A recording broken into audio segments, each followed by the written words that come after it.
the Tolen Man. In 1950, in a peat bog near Bjelskovdal, Denmark, two brothers cutting turf for fuel noticed something that should not have been there. A human face was staring back at them from the wet brown earth. The features were so intact, so unnervingly fresh, that the men believed they had stumbled onto the body of a recent murder victim. The eyelids were closed, the lips were relaxed. The expression was not twisted by pain or decay, but fixed in a strange calm, as if death had arrived quietly and only moments earlier. Police were called to the site. What began as a possible criminal investigation quickly turned into something far more disturbing. The body in the bog was not recent at all. It had been lying there for more than 2,000 years. The man would become known as the Tolen Man, and even among archaeologists used to handling the dead, his discovery carried an unsettling force. He was found curled on his side in the fetal position, wearing only a pointed skin cap and a leather belt around his waist. No elaborate burial goods, no visible attempt to honor him as an elite figure. But one detail changed everything. Around his neck was a plaited noose made of animal hide, still fastened tight. This was not a peaceful burial. This was an execution, or something even more ritualized. Examinations revealed just how impossible the body seemed. The skin on his face had survived with remarkable softness. His stubble was still visible. The lines around his mouth remained sharply defined. Even his internal organs, usually among the first things to vanish after death, had left enough trace for scientists to analyze his final meal. It consisted of a simple porridge made from barley, flax, seeds, and wild plants. No meat, no feast, nothing that suggested celebration. He had eaten, he had died, and then the bog had taken him whole. The preservation was the result of a rare chemical trap. Peat bogs are cold, acidic, and nearly without oxygen. In the right conditions, they do not simply bury a body, they suspend it. Flesh darkens, bones soften, and time itself seems to hesitate. Yet, the scientific explanation only deepened the psychological shock. Archaeologists were not looking at a skeleton or a reconstruction. They were looking at a person whose last moment seemed only barely out of reach. And the details of that last moment raised darker possibilities. The noose suggested hanging, but the careful way the body had been placed in the bog suggested intention beyond simple punishment. There were no defensive wounds indicating a struggle, no signs of a chaotic death. Instead, everything about the scene felt controlled, deliberate. Some researchers began to suspect that Tolen Man had not been murdered in the ordinary sense, but offered. In Iron Age Northern Europe, bogs may have been seen as thresholds, places where gifts to gods or forces beyond the visible world could be deposited. Weapons, animals, ornaments, and sometimes human bodies were given to the earth and the water. If that is what happened here, then Tolen Man was not hidden. He was delivered. That possibility transformed the discovery from a forensic curiosity into a window into an older and more unsettling worldview. If communities once selected human beings for ritual death and placed them into landscapes believed to connect worlds, then the bog was not a grave. It was a stage, a message, a transaction with something unseen. The calm expression on Tolen Man's face has often been described as peaceful, but that may be the most disturbing detail of all. Because if he was sacrificed, then someone prepared him, someone watched, and someone believed the act was necessary. The question left behind is as cold as the bog that preserved him. Was Tolen Man a condemned criminal, a sacred offering, or a willing participant in a ritual now lost to history? Whatever happened on that patch of Danish earth more than 20 centuries ago, it was not random. And if one face could survive long enough to confront the modern world, how many other buried truths are still waiting beneath the ground, perfectly preserved and not meant to be found? The Rupkund Skeleton Lake. High in the Indian Himalayas, more than 5,000 meters above sea level, there is a small glacial lake known as Rupkund. For most of the year, it remains locked beneath ice, surrounded by steep ridges and barren rock. The air is thin, the weather unpredictable, and the nearest settlements lie days away across dangerous mountain paths. It is not a place where large groups of people should ever gather, and yet, scattered around its frozen shoreline, hundreds of human skeletons were discovered lying exactly where they fell. The first reports appeared in 1942, when a forest ranger traveling through the area noticed bones protruding from the ice as the snow melted.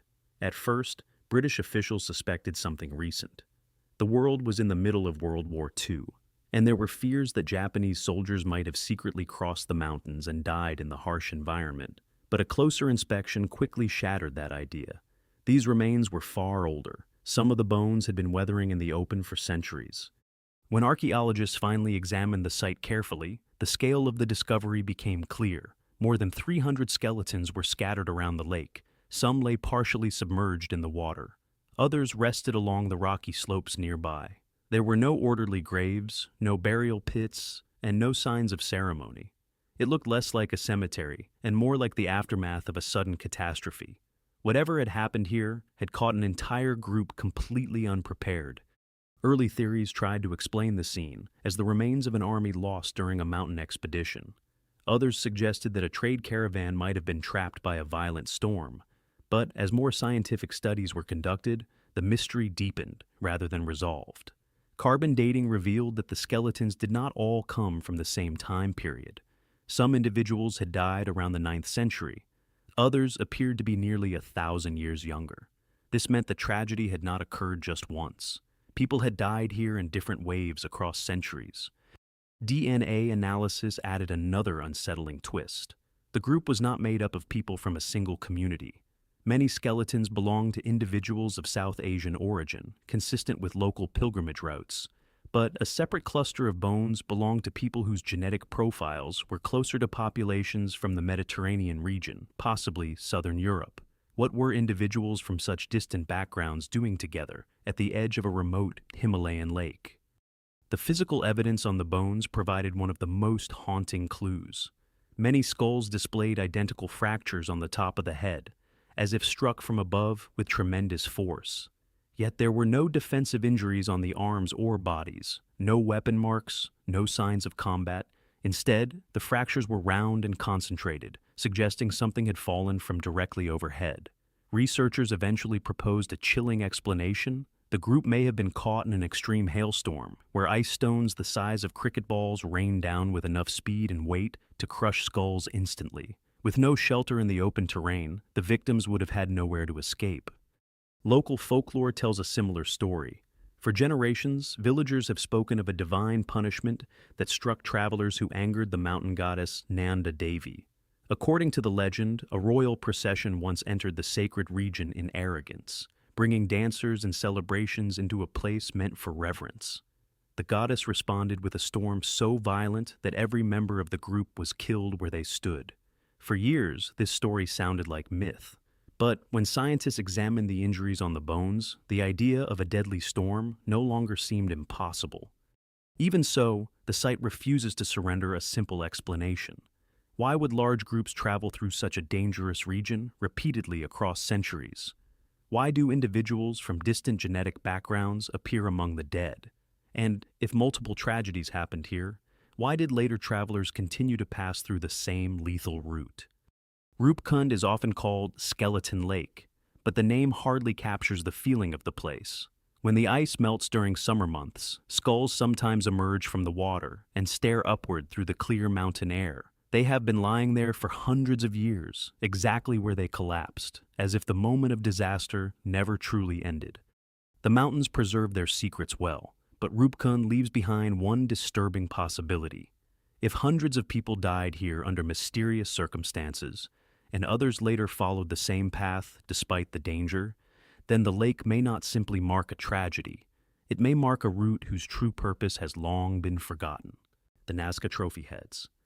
Across the dry desert plains of southern Peru, the ancient Nazca civilization left behind one of the most famous archaeological mysteries in the world. Their enormous geoglyphs, carved into the desert floor, stretch for kilometers and depict animals, geometric shapes, and symbols so large they are best seen from the sky. For decades, these lines captured most of the world's attention. But beneath the surface of Nazca culture lies a far darker discovery, one that archaeologists were not prepared for when they first uncovered it. Scattered among burial sites and ceremonial areas were dozens of human heads, carefully severed from their bodies and preserved as objects of ritual. These remains are now known as the Nazca trophy heads, and the moment archaeologists realized what they were looking at, the atmosphere around the excavation sites changed. the heads had been deliberately modified. A hole had been drilled into the center of the forehead, large enough for a cord to pass through. The mouths were often sealed shut using cactus thorns or fiber threads, as if the person had been intentionally silenced. In some cases, the tongues had been removed. The skulls were sometimes wrapped in cloth and decorated before being placed into ceremonial contexts. These were not simply the remains of victims. They had been transformed into ritual objects. At first, scholars assumed the explanation was straightforward. Many ancient societies displayed the heads of enemies as trophies of war, and the Nazca civilization may have followed a similar tradition. Victorious warriors might have taken the heads of their defeated opponents to demonstrate power, honor, and dominance. The drilled hole in the forehead would have allowed the head to be carried on a cord or attached to ceremonial structures. For a time, this interpretation seemed convincing, but as scientific analysis progressed, the situation became much more complicated. DNA testing and isotopic studies began revealing an unexpected detail. Many of the trophy heads did not belong to outsiders or rival tribes. Instead, the individuals appeared to come from the same region as the Nazca people themselves. In other words, the victims were not always enemies captured in battle. Some may have belonged to the very community that displayed them. This raised an unsettling possibility. If these heads were not trophies taken from foreign warriors, then they might have been part of something else entirely. Archaeologists started examining Nazca pottery and artwork more closely, searching for clues hidden in the civilization's visual language. What they found was disturbing. Many ceramic vessels depict scenes of decapitation. Figures are shown holding severed heads, while blood transforms into plants or flowing shapes, suggesting a symbolic connection between death and fertility. In some images, supernatural beings carry heads as sacred objects.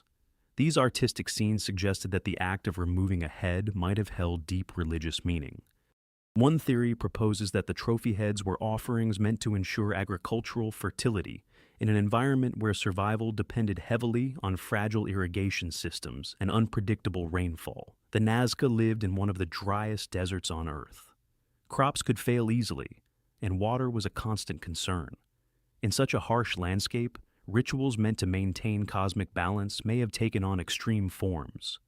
The human head, seen as the seat of identity and life force, might have been considered a powerful gift to the gods. Yet, another detail makes the discovery even more unsettling. Some of the heads belong to children or young adults, not just warriors. This complicates the idea of battlefield trophies even further. If people of different ages and social roles were turned into ritual objects, then the practice may have been embedded deeply in Nazca belief systems, rather than tied only to warfare. The desert environment preserved these heads unusually well, allowing archaeologists to see the exact modifications that were made centuries ago. Each drilled hole, each stitched mouth, each carefully arranged placement tells a story of deliberate intention. But the full meaning behind these acts remains out of reach. The Nazca left no written language to explain their rituals. All that remains are the objects themselves and the silent faces staring back through time. The discovery forces modern researchers to confront an uncomfortable truth about ancient societies. Practices that appear horrifying today may once have been considered sacred necessities. For the Nazca people, the transformation of human remains into ritual artifacts might have represented a connection between the living world and forces beyond it. The deeper question remains unresolved. If the Nazca trophy heads were not merely symbols of victory in war, then who chose the individuals whose heads would become offerings? And what belief system could convince an entire civilization that such a ritual was essential for survival? The Sanxingdui bronze masks. In 1986, construction workers digging near the banks of the Yangtze River in Sichuan Province, China, uncovered something that would leave archaeologists deeply unsettled. What began as an ordinary excavation quickly turned into one of the most mysterious archaeological discoveries of the 20th century. Beneath the soil were two enormous sacrificial pits filled with artifacts, unlike anything previously found in ancient Chinese history. Inside were hundreds of objects made of bronze, gold, jade, and ivory. But among them were the items that caused the greatest shock: enormous bronze masks with faces that did not look human. Some of these masks were nearly a meter wide. Their most striking feature was the eyes. They did not sit naturally within the face. Instead, they bulged outward in long, cylindrical shapes, as if the figure had been designed to see far beyond the physical world. The noses were exaggerated and sharp, the ears large and extended, and the expression strangely blank. One massive bronze head even had protruding eyes stretching several inches forward, creating a face that seemed to belong to a being rather than a person. At first, archaeologists struggled to understand what they were looking at. These masks did not resemble the artistic styles of any known Chinese civilization from the same period. They were radically different from the bronze ritual vessels of the Shang dynasty, which existed around the same time. For a country whose ancient history had been carefully studied through written records and artifacts, the discovery was profoundly unsettling. It suggested that a powerful culture had once existed in the region, without leaving any clear trace in historical texts. As excavation continued, the scale of the mystery grew larger. The pits contained thousands of objects, many of which appeared to have been intentionally broken before being buried. Jade ornaments had been smashed, bronze statues had been dismantled, gold masks had been folded and hidden beneath layers of ash and soil. This did not look like a normal burial site or a royal tomb. It looked more like a massive ritual destruction event, where sacred objects were deliberately sacrificed. One of the most remarkable discoveries was a towering bronze statue nearly 3 meters tall. The figure stood upright with elongated arms extending forward as if holding something that had long since vanished. The statue's proportions were strange and stylized, its eyes similar to those of the masks. Some archaeologists believe the statue once held an ivory tusk or ceremonial object, suggesting it represented a priest or a divine figure performing a ritual. But perhaps the most disturbing question was not what these artifacts looked like, it was who created them. The civilization responsible for Sanxingdui appears to have flourished around 3,000 years ago, during the Bronze Age, yet it is almost completely absent from the traditional historical records of China. There are vague references in ancient texts to a kingdom called Shu that existed in this region, but the descriptions are limited and often mythological. Nothing in those records prepares historians for the scale or uniqueness of the artifacts discovered at Sanxingdui. Even more puzzling is the sudden disappearance of this culture. Archaeological evidence suggests that the Sanxingdui civilization thrived for centuries before vanishing abruptly. The sacrificial pits themselves may represent the final moment of that society, when its sacred objects were destroyed and buried in a massive ritual before the city was abandoned. But why such a dramatic act would occur remains unknown. Some researchers believe a catastrophic flood may have forced the population to relocate, especially since ancient river channels in the region appear to have shifted dramatically around that time. Others suggest political upheaval or conflict with neighboring cultures. Yet none of these explanations fully accounts for the ritualized destruction of the civilization's most sacred artifacts. What makes the Sanxingdui masks so haunting is their expression. Their faces are frozen in an emotionless gaze, with eyes that appear to stare past the world around them. To modern observers, they almost look like representations of beings rather than humans. Whether they symbolize deities, ancestors, or spiritual intermediaries is still debated. The deeper mystery lies in the silence surrounding them. A civilization capable of producing bronze works of such sophistication should have left behind clearer traces of its identity. Yet much of its story has vanished. The masks remain as silent witnesses to a culture that rose to remarkable heights, and then disappeared so completely that historians were forced to rediscover it thousands of years later. The question that continues to trouble archaeologists is simple but unsettling. If Sanxingdui was once a powerful and advanced civilization, how could it vanish so thoroughly that almost no written memory of it survived? And if the masks represent the faces of gods or spirits, what belief system inspired people to create images so strangely unlike themselves? The Capuchin catacombs mummies. Beneath the city of Palermo in Sicily lies a place where death was never meant to disappear. The Capuchin catacombs began in the late 16th century as a burial space for monks, but over time they transformed into something far stranger. Instead of hiding the dead beneath the earth, the people of Palermo chose to preserve them and display them. Today, more than 8,000 bodies line the underground corridors, standing, hanging, or resting along the walls in silent rows that stretch deep beneath the city. When the first monks were buried in the underground chambers in the 1500s, something unusual happened. The bodies did not decay in the way expected. The dry underground air and natural ventilation slowed decomposition dramatically. When the monks were later moved to make space for additional burials, their remains had been naturally preserved. Their skin had hardened and darkened, their clothing remained intact, and their features were still recognizable. For the Capuchin monks, this unexpected preservation was interpreted as a sign of divine favor. Soon the catacombs became more than a monastic burial site. Wealthy citizens of Palermo began requesting to be placed there after death. Instead of being sealed away in coffins, their bodies were prepared, dried, and dressed in their finest clothes. Families would visit regularly, walking the corridors to see their relatives still standing among the walls. Some even paid to have the clothing replaced over time, maintaining the appearance of the deceased as if they remained part of the living world. Walking through the catacombs today feels less like entering a cemetery and more like entering a city inhabited by the dead. Entire corridors are organized by social category. One passage contains monks still wearing their robes. Another is lined with doctors dressed in formal clothing from centuries past.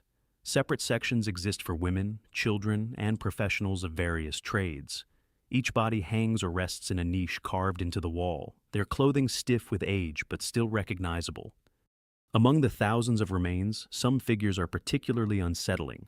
In several cases, the faces of the dead have survived well enough to retain expressions that appear eerily lifelike. Their eyes are sunken but still visible, their mouths partially open, their hands frozen in positions that almost suggest movement. The lighting inside the catacombs casts long shadows across these figures, giving the impression that the dead are silently observing those who pass through the corridors. One of the most haunting figures is the child known as Rosalia Lombardo. She died in 1920 at the age of 2 and was preserved using a special embalming technique developed by a local chemist. Unlike most of the other bodies in the catacombs, Rosalia's preservation is almost perfect. Her eyelashes remain visible. Her skin appears smooth and pale. For decades, visitors have reported the eerie sensation that she looks as though she might wake up at any moment. Photographs of her resting in her small glass coffin have circulated widely, earning her the nickname, the Sleeping Beauty of Palermo. The existence of the catacombs raises a deeper psychological question about how societies confront death. In many cultures, the dead are quickly hidden from view.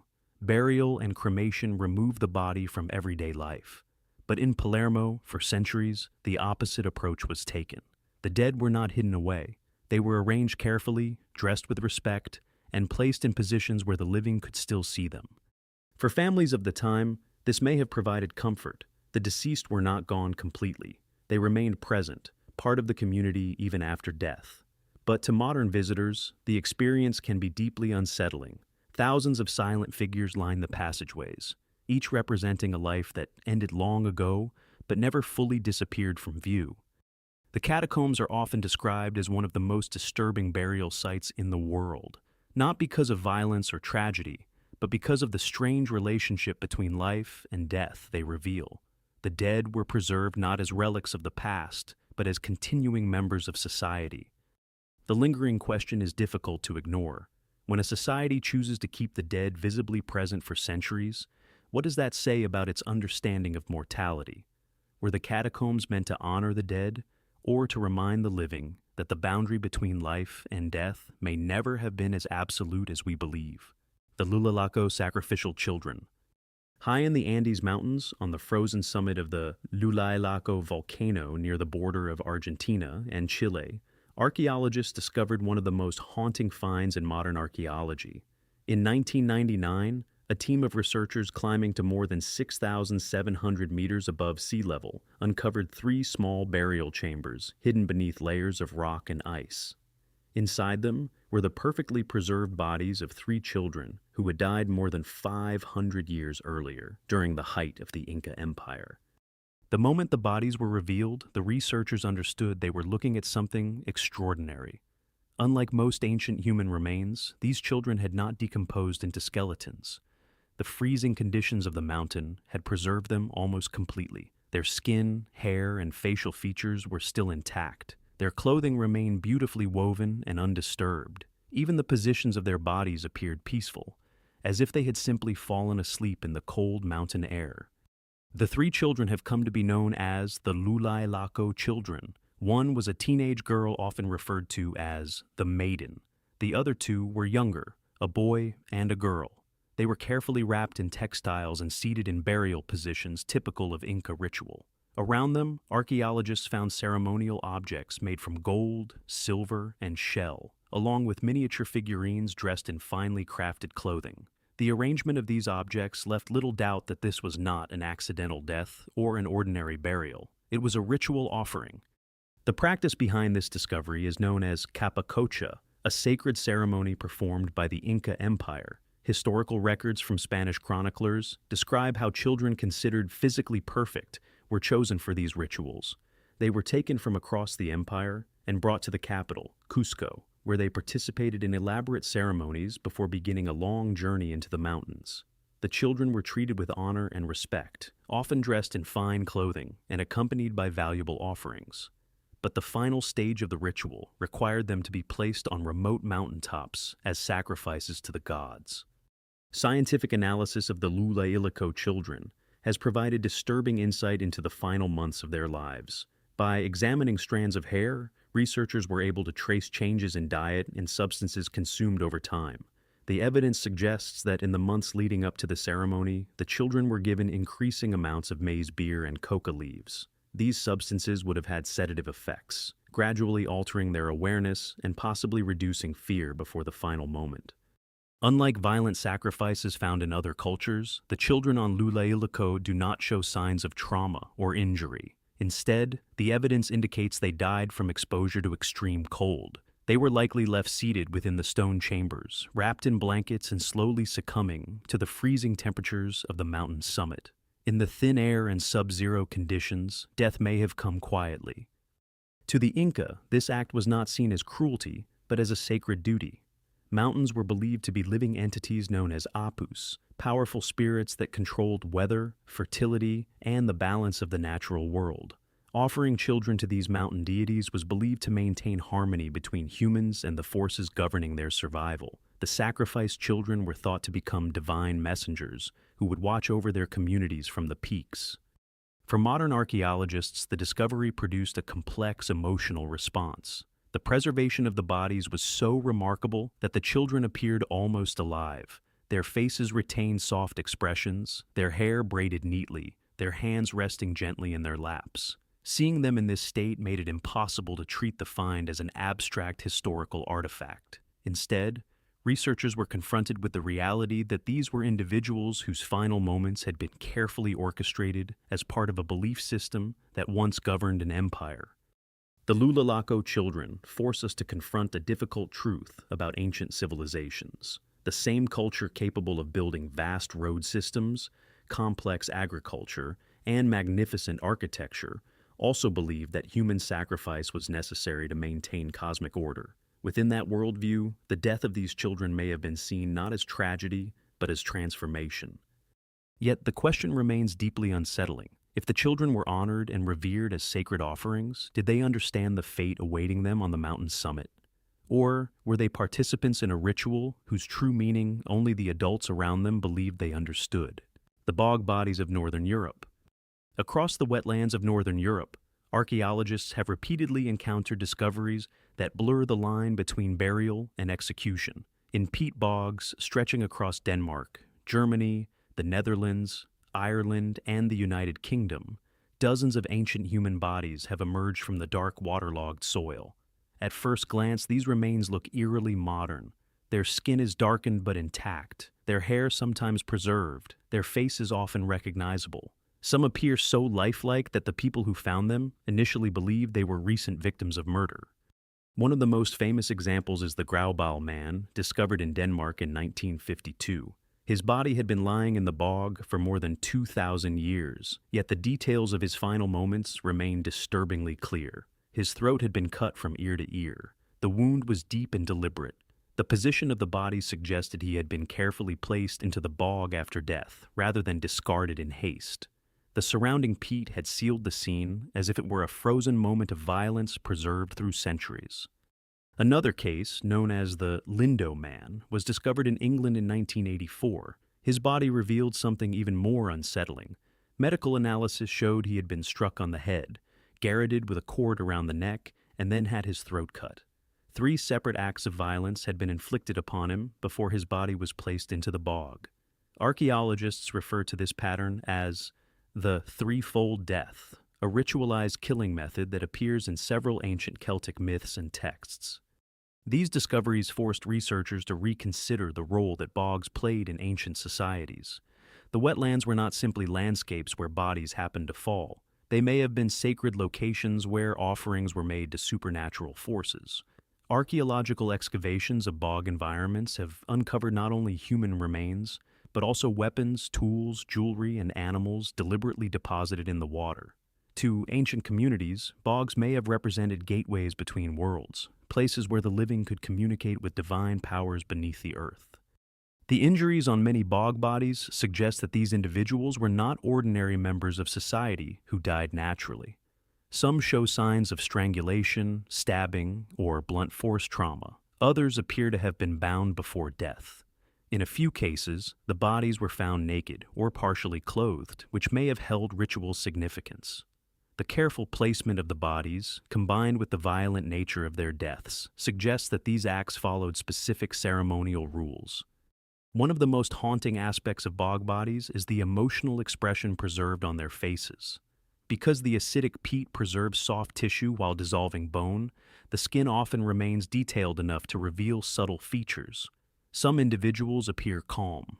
Others seem frozen in the moment of pain or shock. When archaeologists first encounter these faces emerging from the peat, the experience can be deeply unsettling. Instead of anonymous skeletons, they are confronted with individuals whose final expressions remain visible after thousands of years. Scholars have proposed several explanations for these deaths. Some believe the victims were criminals or social outcasts punished through ritual execution.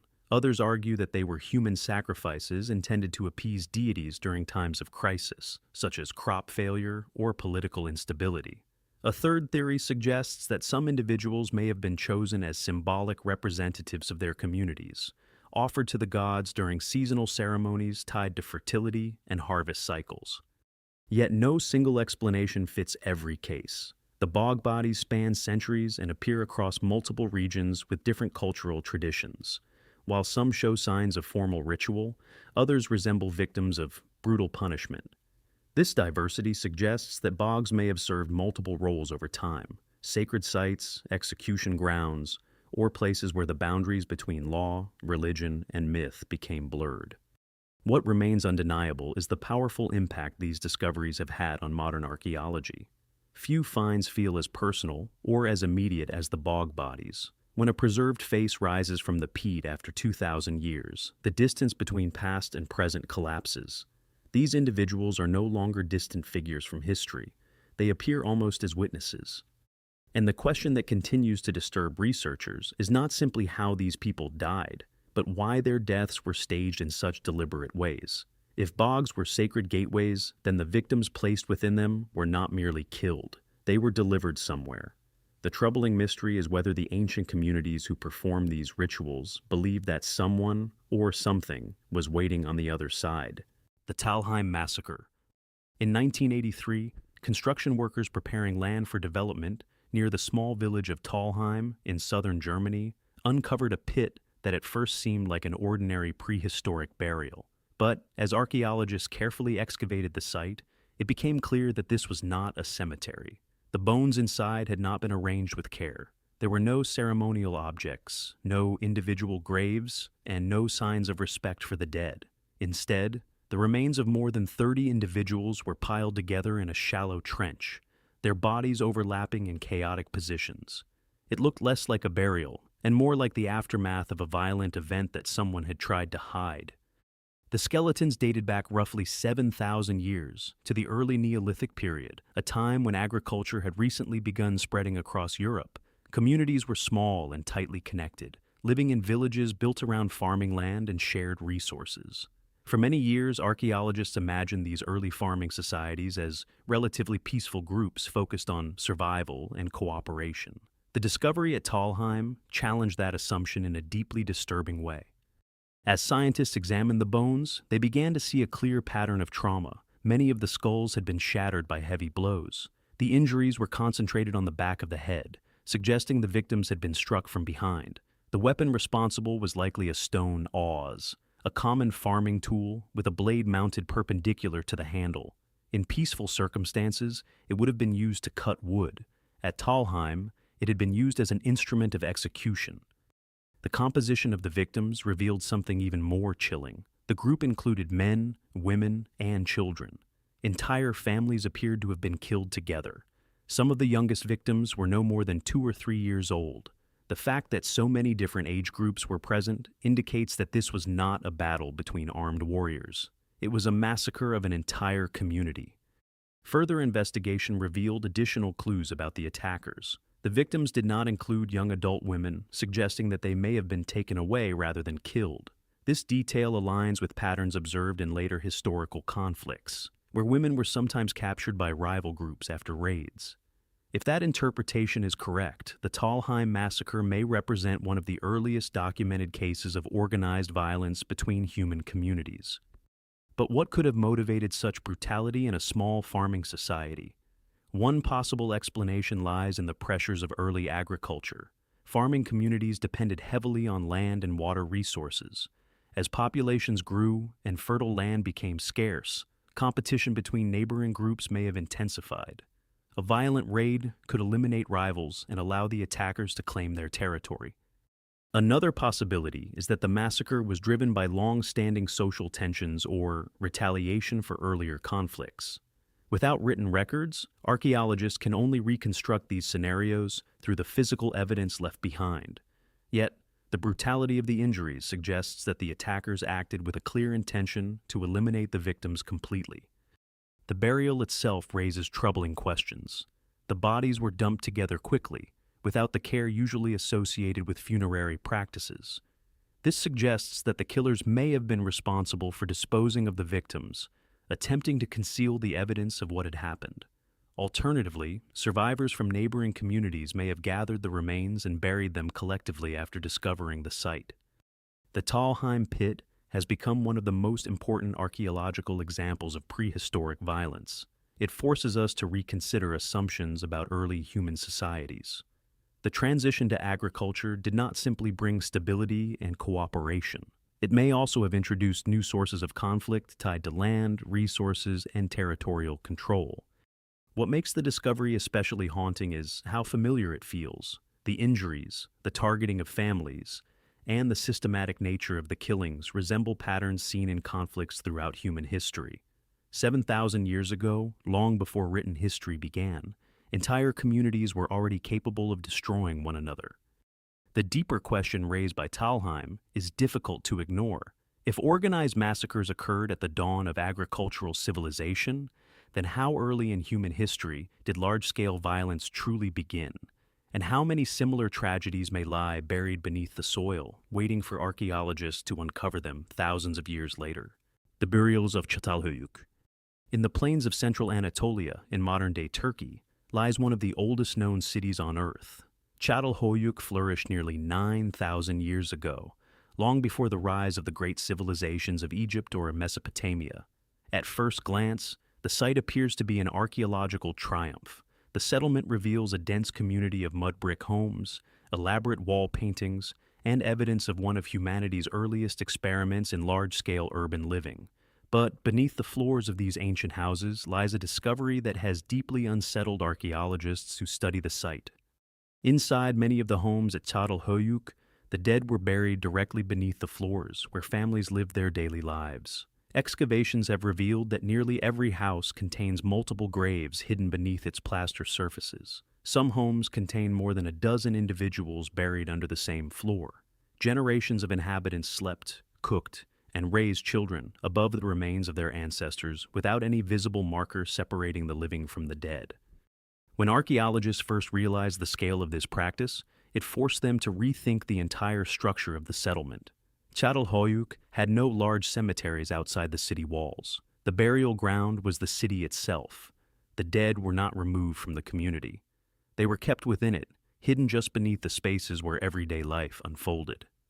The bodies were usually placed in tightly flexed positions, with knees drawn toward the chest, as if curled into the shape of a sleeping child.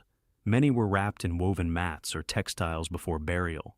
After the bodies were placed into shallow pits dug beneath the floor, the space was sealed with plaster, and the household continued to function normally above it. But the deeper archaeologists dug into the site, the stranger the pattern became. In several cases, the skulls of the buried individuals had been removed after the body decomposed. These skulls were not simply discarded. Instead, they were carefully treated, sometimes covered in plaster and painted with pigments. In a few cases, they were displayed within the home before eventually being reburied. This practice suggests that the skull held a special significance in the belief system of the people who lived at Chatal Hoyuk. Some researchers believe these modified skulls may have represented ancestral figures, allowing families to maintain a symbolic connection with their deceased relatives. Others argue that the skulls may have been used in ritual ceremonies that reinforced social bonds within the household. The wall paintings inside several houses add another layer of mystery.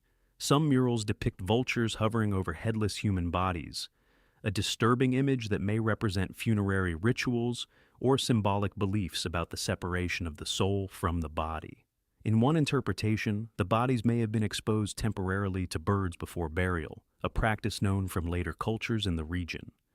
What makes the site particularly unsettling is the intimate relationship between the living and the dead that it reveals. In modern societies, death is usually separated from daily life. Cemeteries are placed outside cities, and the deceased are rarely encountered once they are buried. At Chatal Hoyuk, this boundary did not exist. Families built their homes directly above generations of ancestors, sharing the same physical space across centuries. The presence of these burials beneath domestic spaces also suggests that houses were not simply structures made of mud brick and wood. They may have been deeply symbolic places tied to family identity and lineage. By burying relatives beneath the floors, the inhabitants may have been reinforcing their claim to the household and the land surrounding it. Yet, despite decades of excavation, many questions remain unanswered. Why were certain individuals selected for skull removal, while others were left untouched? Did the people living above these burials view the presence of their ancestors as protective, sacred, or simply normal? And how did daily life feel in a home where the dead rested only inches below the surface? The discoveries at Chatal Hoyuk challenge modern assumptions about how ancient societies understood death. Instead of separating themselves from the deceased, the inhabitants appear to have woven the presence of the dead directly into the fabric of everyday life. And that leaves a final unsettling thought. If the dead were intentionally kept within the household, watching over generations that followed, then the homes of Chatal Hoyuk were not merely places for the living. They were shared spaces, inhabited quietly by the past as well. The giants of Patagonia.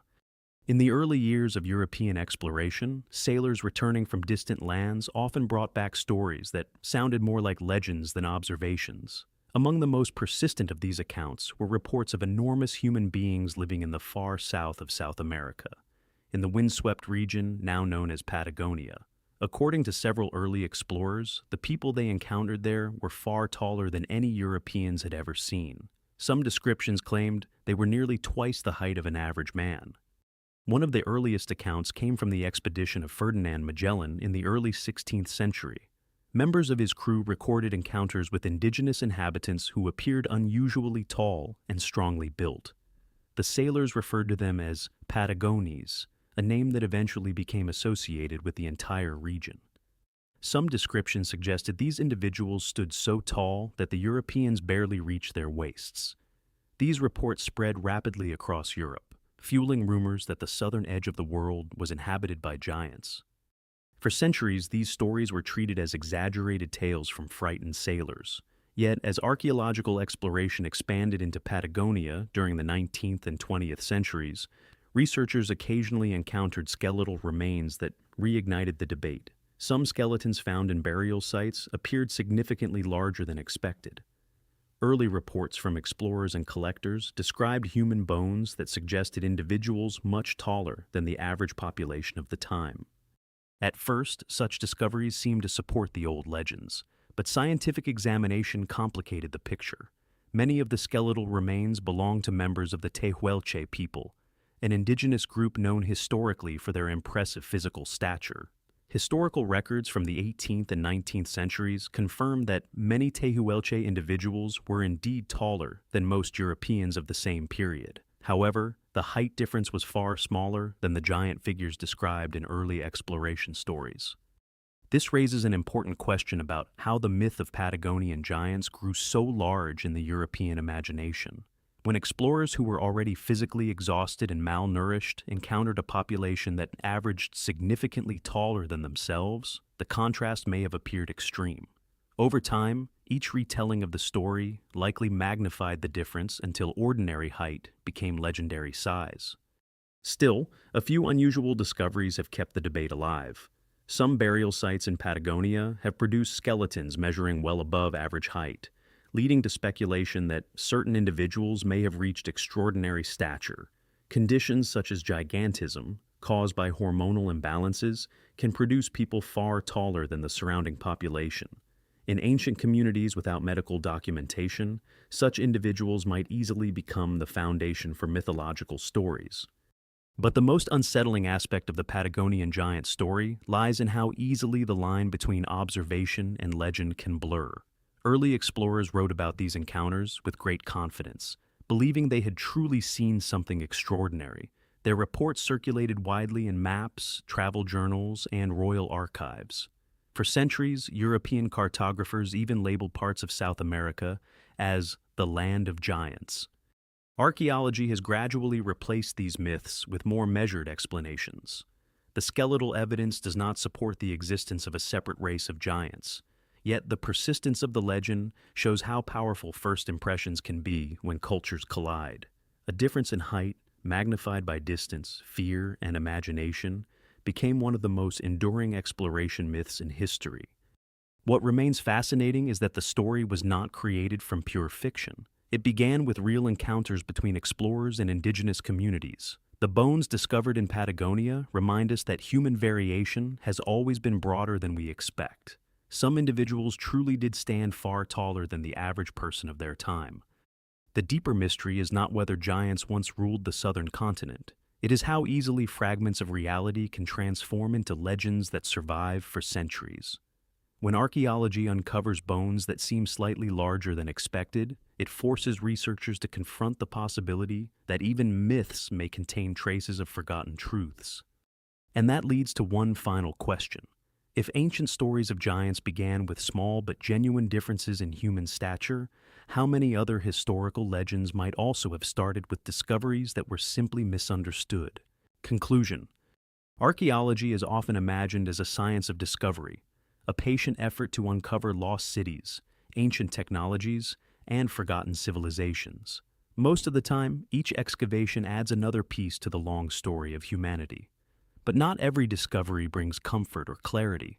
Some discoveries disturb the people who find them. They reveal moments in the past that feel uncomfortably close to the darker instincts of human history. Across the world, archaeologists have opened graves, ruins, and hidden chambers, expecting to learn about everyday life in ancient societies. Instead, they sometimes encounter scenes that feel frozen at the edge of tragedy. A man preserved perfectly in a Danish bog, with the rope that ended his life still around his neck. Hundreds of skeletons scattered across a frozen Himalayan lake, victims of a catastrophe no one recorded. Severed heads transformed into ritual objects by a desert civilization whose beliefs we still struggle to understand. These discoveries force modern researchers to confront something unsettling about the past. Ancient societies were not simply primitive versions of ourselves.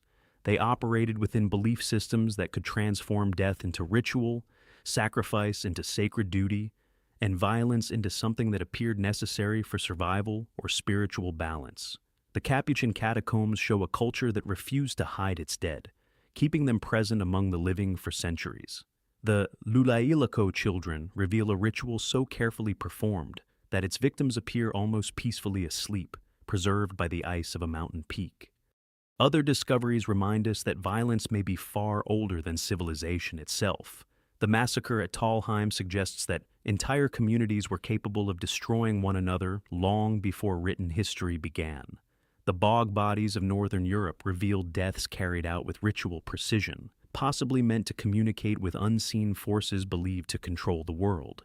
Even the ancient homes of Chatal Hoyuk show a society where the dead remained beneath the floors of daily life, suggesting that the boundary between life and death was once understood very differently.